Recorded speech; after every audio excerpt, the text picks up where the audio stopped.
নমস্কাৰ মুনমি ক্ৰিয়েশ্যনছৰ অন্যটা ভিডিঅ'লৈ সকলোকে স্বাগতম জনাইছোঁ আৰু আজি ভিডিঅ'টো পোহৰৰ উৎসৱ দীপাৱলী উপলক্ষে লৈ আহিছোঁ।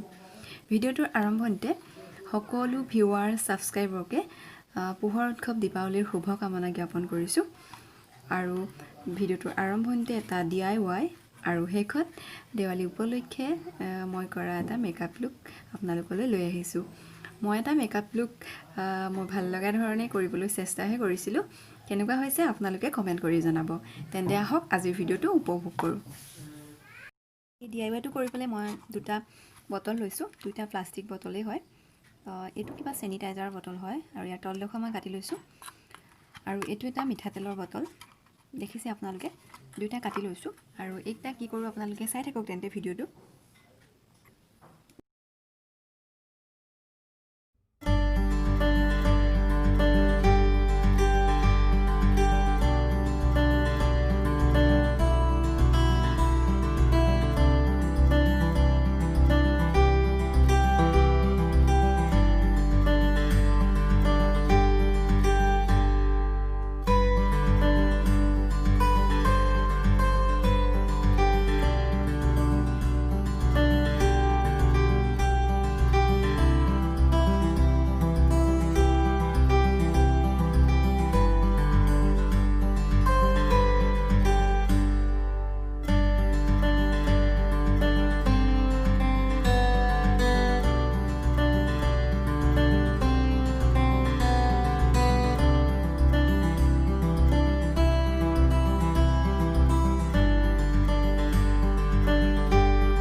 মই আজি কৰি দেখুওৱা এই DIYটো আপোনালোকৰ কেনেকুৱা লাগিল জনাবলৈ কিন্তু নাপাহৰিব আৰু যদি ভাল লাগিলে লাইক কমেণ্ট শ্বেয়াৰ কৰিব আৰু মোৰ চেনেলটো যদি এতিয়াও ছাবস্ক্ৰাইব কৰা নাই তেন্তে ছাবস্ক্ৰাইব কৰি ল'ব আৰু ছাবস্ক্ৰাইব কৰি কাষৰ বেলটো প্ৰেছ কৰি অল কৰি ল'ব যাতে মোৰ ভিডিঅ'ৰ নটিফিকেশ্যন আপোনালোকে সময়মতে পাই থাকে।